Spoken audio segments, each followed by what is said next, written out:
Hi friends, నేను మీ మేఘన. ఈరోజు మన topic food.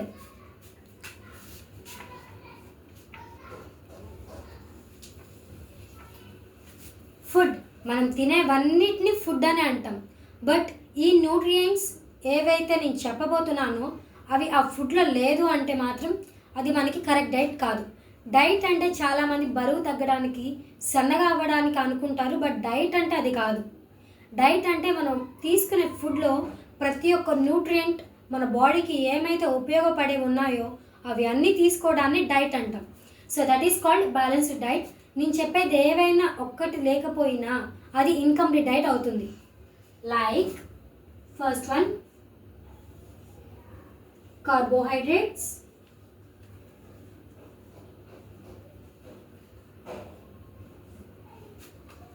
Fats, oils, proteins,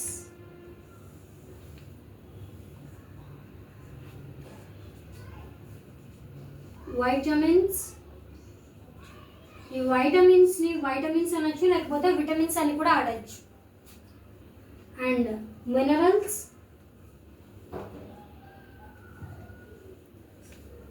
last but not least water. Okay, carbohydrates అంటే పీచు పదార్థం. ఈ కార్బోహైడ్రేట్స్ షుగర్ ఉన్న వాళ్ళు ఎక్కువగా తీసుకోకూడదు. అలా తీసుకుంటే వాళ్ళ బాడీలో ఉన్న షుగర్ లెవెల్స్ ఇంకా ఎక్కువగా ఇంక్రీజ్ అవుతాయి. సో కార్బోహైడ్రేట్స్ వేటి వల్ల మన బాడీలో వస్తుంది? రైస్, పొటాటో అండ్ ఇంకా కొన్ని వెజిటబుల్స్ ఉన్నాయి ఏవైతే మనం వాష్ చేసినప్పుడు వైట్గా వస్తుంది కదా వాటర్. సో దాన్ని పీచు పదార్థం అంటారు. దాన్ని మొత్తం వాష్ చేసిన తర్వాత దాంట్లో ఉన్న పీచు పదార్థం మొత్తం పోతుంది. సో ఆ తర్వాత తినచ్చు. సో కార్బోహైడ్రేట్స్, తర్వాత fats. By the way, carbohydrates మన స్టమక్లో డైజెస్ట్ అవ్వదు. అది ఓన్లీ మన మౌత్లో మాత్రమే డైజెస్ట్ అవుతుంది. అందుకనేసే పెద్దవాళ్ళు చాలా వరకు అన్నీ నమిలి తినండి, స్లోగా నిదానంగా నమిలి మింగండి అని చెప్తుంటారు. తర్వాత పోతే ఫ్యాట్స్. ఫ్యాట్స్ అంటే కొవ్వు అనుకుంటారు, నిజమే. కానీ ఆ కొవ్వు మన బాడీకి యూజ్ అయ్యేదే అయి ఉంటుంది.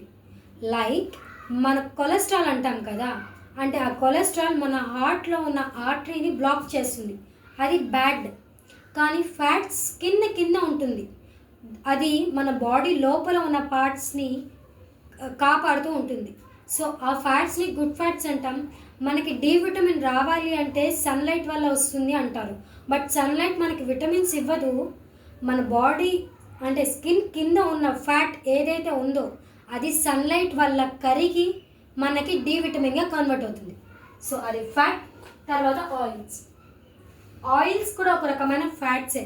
బట్ మన బాడీలో సెల్స్ ఉంటాయి కదా, అవి కొన్ని హార్మోన్స్ని న్యూక్లియస్ వరకు వెల్లనిస్తాయి, కొన్ని సెల్ వాల్ ఉంటుంది కదా దానిపైన ఆపేస్తాయి. సెల్ వాల్ లిపిడ్స్ అండ్ ఆయిల్స్తో మేడప్ అయి ఉంటుంది. సో ఆయిల్స్తో ఉండేది ఏవైతే ఉంటుందో అది న్యూక్లియస్ వరకు ఉంటుంది. వాటర్ మాత్రమే ఉండేది ఏదైతే ఉంటుందో అది సెల్ వాల్ దగ్గర ఆగిపోతుంది. అది ఆయిల్స్. తర్వాత proteins, which gives you strength. Proteins లేకపోతే మనకి ఏమీ ఉండవు.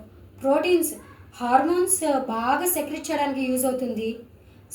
హార్మోన్స్కి సెక్రెటెడ్ వల్ల యూజ్ అవ్వదు, కానీ మనం హైట్ పెరగడానికి కానీ మనకి బలం రావాలన్నా కానీ ప్రోటీన్స్ ఉండాలి, లైక్ ఎనర్జీ లాగా. తర్వాత విటమిన్స్. విటమిన్స్ అనేది మళ్ళీ 2 టైప్స్. ఈ విటమిన్స్ అనేవి లేకపోతే మన బాడీలో డెఫిషియన్సీ డిసీజెస్ వస్తాయి. లైక్ ఏ విటమిన్ డెఫిషియన్సీ ఉంటే రెటినాల్ ఐ డిసీజ్ వస్తుంది. అంటే రెటినాల్ని విటమిన్ ఏ అని అంటాం. బట్ అది లేకపోతే I sickness like night blindness, colour blindness ఇలాంటివి వస్తాయి. సో విటమిన్ డెఫిషియన్సీ డిసీజ్ రాకూడదు అంటే మనం విటమిన్స్ని బాగా తీసుకోవాలి. కొంతమందికి న్యాచురల్గానే రెటినాల్ సెక్రెట్ అవుతుంది, ఇంకొంతమందికి సైట్ ఎందుకని వస్తుంది అంటే ఆ విటమిన్ అనేది తగ్గిపోతూ ఉండడం వల్ల వస్తుంది. ఆ విటమిన్ తగ్గకూడదు అంటే ఏం చేయాలి? క్యారెట్, బీట్రూట్స్ లాంటివి బాగా తినాలి. వాటిలో రెటినాల్ అనేది బాగా ఉంటుంది. సో ఇవి 2 టైప్స్ ఉన్నాయి, water soluble water soluble, water insoluble. Water soluble అంటే ఎగ్జాంపుల్ బి అండ్ సి. బిలో ఇంకా సబ్ డివిజన్స్ B12 అని, B1 అని, B3 అనేసి, B5 అనేసి ఉన్నాయి. సి అంటే ఓన్లీ ఒకటే, okay, vitamin B and vitamin C. తర్వాత వాటర్ ఇన్సాల్యుబుల్ ఏవైతే ఉన్నాయో అవి vitamin A, vitamin D, vitamin E and vitamin K. Okay, తర్వాత మినరల్స్. మినరల్స్ కూడా ఒక రకమైన ఎనర్జీ ఇవ్వడానికే యూజ్ అవుతుంది. ఓకే, ఈ మినరల్స్ అనేది ఎక్కువగా గ్రీన్ లీఫీ వెజిటేబుల్స్లో మాత్రమే ఉంటాయి. సో అవి బాగా తింటేనే మనకి మినరల్స్ వస్తుంది. బట్ మినరల్స్ మనకి ఎక్కువ అవసరం పడదు, చాలా చిన్న అమౌంట్ మాత్రమే యూజ్ అవుతుంది. సో మనం మామూలుగా తిన్న ఆకుకూరలు, కరివేపాకు లాంటివి సరిపోతాయి. తర్వాత వాటర్ లేకపోతే అసలు మన బాడీనే లేదు. వాటర్ ఉంటేనే బ్లడ్ సర్క్యులేట్ అవుతుంది. ఆ వాటర్ ఉంటేనే మన బాడీలో మిగతా ఫ్లూయిడ్స్ అన్నీ సర్క్యులేట్ అవుతాయి. సో వాటర్ లాస్ట్లో రాసినా కూడా అది ఫస్ట్లో చెప్పాల్సిన టాపిక్. కానీ ఇవన్నీ తిన్న తర్వాతనే వాటర్ తాగాలి అని మాత్రమే లాస్ట్లో రాసాం. సో మనం ఫుడ్ తినేటప్పుడు స్టార్టింగ్లో కొంచెం వాటర్ తాగాలి, తర్వాత మధ్యలో కొద్దిగా వాటర్ తీసుకోవాలి, లాస్ట్ టైం కొంచెం వాటర్ తీసుకొని ఆగాలి. ఎక్కువ వాటర్ తాగితే ఏమవుతుంది అంటే మన యాసిడ్ అంటే స్టమక్లో ప్రొడ్యూస్ అయ్యే HCl లాంటివి డైల్యూట్ అవుతాయి అంటారు, కానీ అది కాదు, జస్ట్ డైజెషన్ సరిగ్గా జరగదు అంతే. Thank you.